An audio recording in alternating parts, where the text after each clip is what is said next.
ये कहानी है डॉक्टर मार्टिन की, जिसे एक्सीडेंट के बाद कोई नहीं पहचान रहा था, यहाँ तक कि उसकी आइडेंटिटी को, उसकी पहचान को भी। जिससे परेशान होकर डॉक्टर मार्टिन वजह पता लगाने की कोशिश करते हैं कि आखिर ऐसा क्यों हो रहा है। इसकी शुरुआत होती है एक प्लेन को दिखाने से, जिसमें डॉक्टर मार्टिन अपनी वाइफ के साथ है। उनकी वाइफ का नाम लिज होता है। ये दोनों ब्रैंडन जा रही है। कुछ ही देर बाद इनकी फ्लाइट ब्रैंडन पहुँच जाती है। वहाँ से चेकआउट करने के बाद दोनों बाहर आकर एक टैक्सी में बैठ जाते हैं। जल्दबाजी में मार्टिन अपना बैग वहीं भूल जाता है। होटल आकर मार्टिन को एहसास हुआ कि मेरा बैग नहीं है, तो वो हर जगह बैग को ढूंढने लगता है। जबकि उसकी वाइफ होटल के रिसेप्शन पर जाकर अपने रूम की जानकारी लेती है। उसे पता चलता है कि उनके नाम का तो यहाँ कोई रूम बुक ही नहीं है। ये देखकर लिज को काफी अजीब लगा, उसे गुस्सा आया और अब जैसे उसने मार्टिन की तरफ देखा, उसे पता चला कि मार्टिन तो टैक्सी में बैठकर कहीं जा रहा है। वो ये बात नहीं जानती थी कि मार्टिन वापिस जा रहा है अपना बैग ढूंढने। मार्टिन को कैसे भी करके अपना बैग चाहिए था, इसलिए वो अपनी वाइफ को बताए बगैर ही चला गया। और अब फोन में नेटवर्क ना होने की वजह से वो लिज को बता भी नहीं पाता और वो भी समझ नहीं पाती कि मार्टिन ने ऐसा क्यों किया। टैक्सी ड्राइवर ने देखा कि ट्रैफिक की लंबी लाइन लगी हुई है। यहाँ फंसने के डर से वो शॉर्टकट ले लेती है ताकि मार्टिन को जल्दी एयरपोर्ट पहुँचा सके। और अचानक इनकी गाड़ी का एक्सीडेंट हो गया, जिससे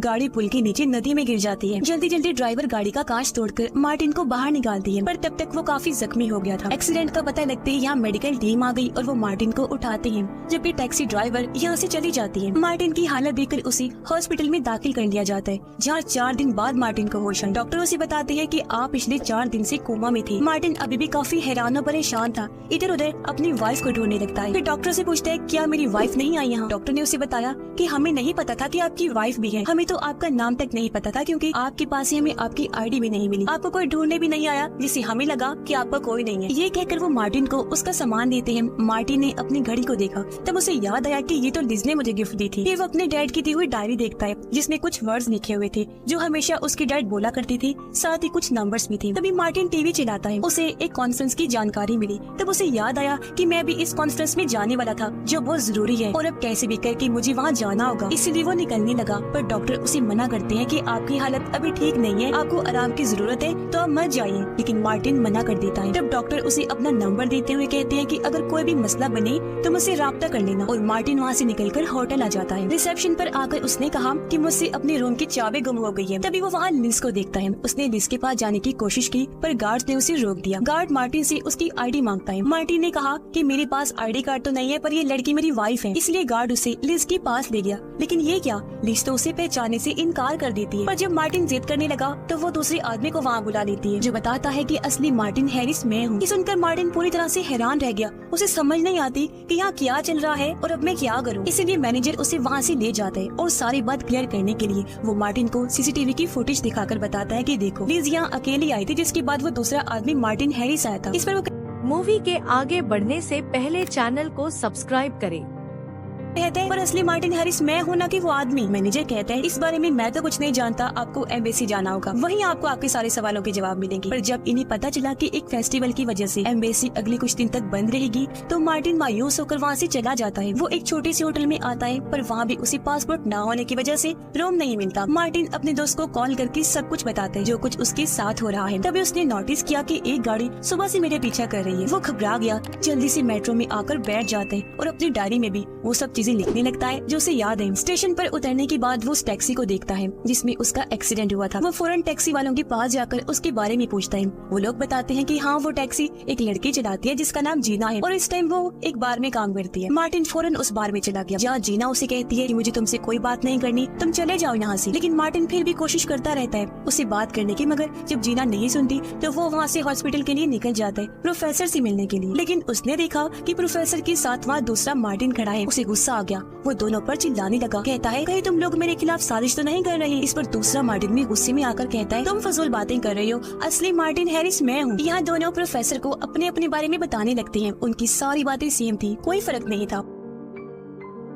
तब दूसरा मार्टिन अपना वॉलेट निकाल कर दिखाता है, जिसमें उसका आईडी कार्ड और इस मार्टिन की लिज के साथ तस्वीर थी। ये देखकर याददाश्त खो चुके मार्टिन को फौरन याद आया कि बिल्कुल यही तस्वीर तो मेरी भी है लिज के साथ, पर यहाँ मेरी जगह ये आदमी कैसे आ गया। ये सारी चीजें वो बर्दाश्त नहीं कर पाता, उसका दिमाग चकरा जाता है और वो बेहोश होकर नीचे गिर जाता है। मार्टिन को जब होश आई तो नर्स उसके सामने थी। वो मार्टिन को एक डिटेक्टिव का नंबर देते हुए कहती है कि ये तुम्हारी मदद कर सकता है। डॉक्टरों से कहती है कि तुम दिमागी तौर पर अभी भी बीमार हो, तुम्हें आराम की जरूरत है और इसीलिए उस दिन मैं तुम्हें जाने से मना कर रहा था, तुम्हें तब नहीं जाना चाहिए था। मार्टिन कहते हैं अच्छा आप ये बताइए, अगर मैं मार्टिन ना होता तो क्या मुझे मार्टिन के बारे में सारी बातें याद होती? मुझे लगता है कि कुछ बहुत ही बड़ा और गलत हो रहा है जिसके बारे में कोई नहीं जानता। डॉक्टर कहते हैं हम तुम्हारे कुछ और टेस्ट करवाने वाले हैं। जहाँ मार्टिन को MRI टेस्ट के लिए ले जाया गया, पर टेस्ट होने से पहले वहाँ एक अनजान आदमी आ जाता है। इसे मार्टिन ने स्टेशन पर देखा था और अब वो मार्टिन को ले जाने लगा। नर्स ने जब उसे रोकने की कोशिश की तो आदमी नर्स को मार गिराता है। ये देखकर मार्टिन काफी घबरा गया, जल्दी से वहाँ से भाग जाता है। वो बाहर आकर एम्बुलेंस में बैठ गया और एम्बुलेंस उसे कुछ दूर ले जाकर उतार देती है। मार्टिन सबसे पहले लिज को कॉल करते हैं ताकि एक बार फिर उससे बात करके उसे समझा सके, पर दूसरा मार्टिन फोन उठाता है।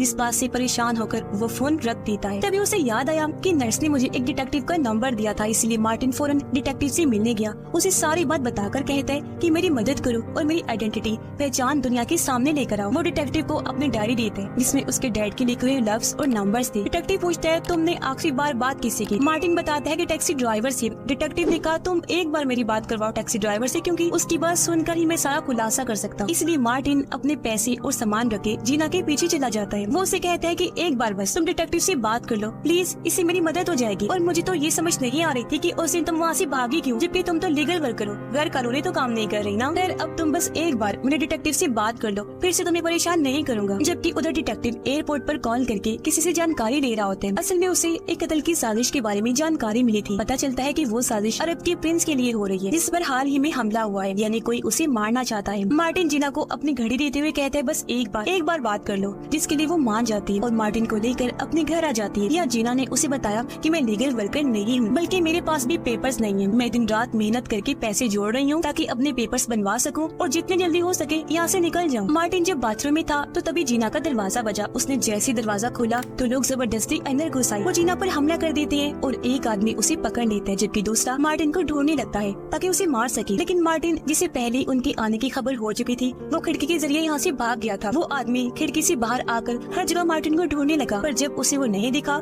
तो आदमी वापस अंदर आ जाता है। ये लोग जीना को मारने ही वाले थे कि तभी मार्टिन वापस आया और इन दोनों पर हमला बोल देता है। उसकी एक आदमी से हाथापाई हो गई। तब जीना एक इंजेक्शन देकर आदमी की गर्दन में घुसा देती है, जिससे इन्हें भागने का मौका मिल गया। दोनों वहाँ से भागकर बाहर आई, एक गाड़ी लेकर निकल जाते हैं, पर दोनों गुंडे अभी भी इनका पीछा कर रही थी दूसरी गाड़ी से। और कुछ देर तक ये सिलसिला ऐसे ही चलता रहा। लेकिन एक टाइम ऐसा आया जब इनकी गाड़ी ट्रेन से टकराने वाली थी। उसे बचने के चक्कर में दोनों गाड़ियों का एक्सीडेंट हो गया। लेकिन मार्टिन और जीना गाड़ी से निकलकर भाग जाती हैं। वो सीधा एक क्लब में आए, जहाँ जीना मार्टिन पर काफी गुस्सा हुई। कहती है कि मुझे लगता है तुम एक कातिल हो, क्योंकि एंड में तुम जैसे लोग खूनी ही निकलते हैं। अब मेरी जिंदगी भी खराब हो जाएगी, न जाने में कैसे तुम्हारे चक्कर में फंस गई। इतना बोलकर वो नाराज होकर वहाँ से निकल जाती है। तब मार्टिन एक बार फिर डायरी में लिखे हुए उन नंबर्स को देखने लगा और ये समझने की कोशिश करता है। उसे समझ लगी कि ये नंबर्स एक कोड है जिन्हें मार्टिन डिकोड करता है। डिकोड होते ही ये नंबर्स कुछ अल्फाज बना देते हैं जो दो साइंटिफिक नाम बन रहे थे। इन नामों को लेकर मार्टिन डिटेक्टिव के पास आया और उसे कहता है कि मुझे बस 2 नाम ही मिले हैं, जिनके अलावा मुझे कुछ भी नहीं पता। डिटेक्टिव ने पूछा कि तुम्हें प्रिंस के बारे में कितना पता है, जिससे इन्हें पता चला कि दुनिया में चल रही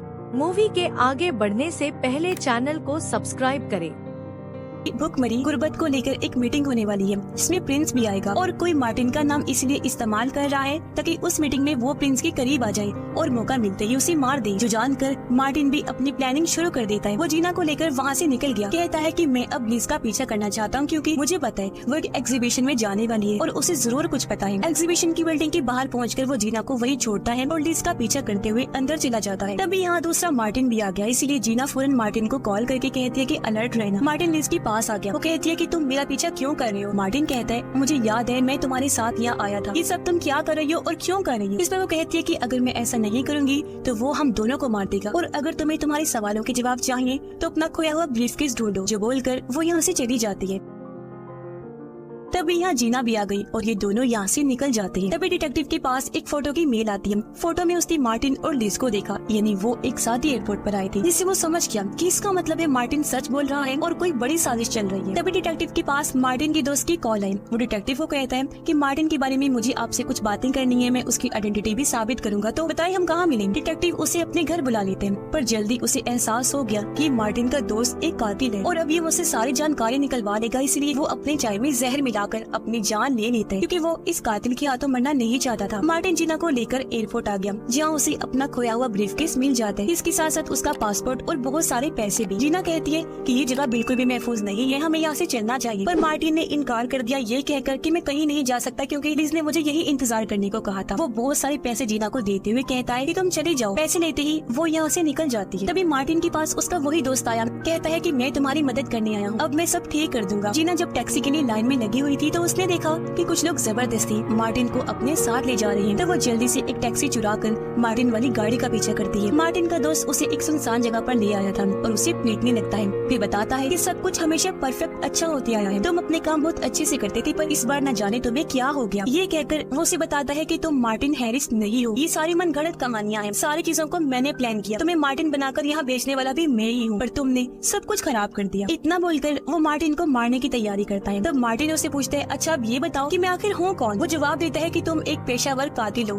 तुम्हारा काम ही लोगों को मारना है, तुम यहाँ भी प्रिंस को मारने आए थे पर तुमने सब गड़बड़ कर दी, इसलिए अब तुम मरने वाले। इतना कहकर उसने अपने साथी को कहा कि मार्टिन की जान ले लो। वो उसे मार ही देता पर ऐन वक्त पर यहाँ जीना आ गई। वो उस आदमी को धक्का मारकर उनकी गाड़ी भी ठोक देती है। इसी गाड़ी में ब्लास्ट हुआ और मार्टिन के दोस्त समेत सब लोग मारे जाते हैं। मार्टिन अपने दोस्त का बैग चेक करता है जिसमें उसे मार्टिन के बहुत सारे पासपोर्ट्स मिलते हैं, लेकिन सब पर अलग अलग नाम थे, जिससे मार्टिन को कंफर्म हो गया कि हाँ सच में मैं कातिल ही हूँ और आज रात ये लोग प्रिंस को मारने वाले हैं, जिन्हें कैसे भी करके मुझे रोकना है। हम प्रिंस को देखते हैं जो मीटिंग में आ चुका है। यहाँ प्रोफेसर भी है और लिज भी सारी प्लानिंग की तैयारी कर रही है। वो प्रिंस का वेलकम करती है। तभी यहाँ मार्टिन और जीना भी आ गई, जो पीछे के दरवाजे से अंदर आने की कोशिश करती है, पर सिक्योरिटी वाले दोनों को पकड़ लेते हैं। मार्टिन उनसे कहते हैं जल्दी सारे लोगों को यहाँ से बाहर निकालो क्योंकि मैंने यहाँ बॉम्ब लगाया हुआ है, वो भी 3 महीने पहले लगाया था, जिसे आज ब्लास्ट करना है। ये सुनकर वो लोग 3 महीने पहले की फुटेज चेक करते हैं। उन्हें पता चल गया कि हाँ मार्टिन सच कह रहा है। 3 महीने पहले मार्टिन और लिज यहाँ आए थे और उन्होंने बॉम्ब लगाया था और अब लिज उस बॉम्ब को स्टार्ट कर देती है। ये बात होटल स्टाफ को भी पता लग गई थी, इसलिए वो सब लोगों को बाहर निकालने लगते हैं, जिनमें प्रिंस भी था, वो भी जाने लगता है। इसलिए लिज को एहसास हो गया कि अब बॉम्ब ब्लास्ट करने का कोई फायदा नहीं है और वो बॉम्ब को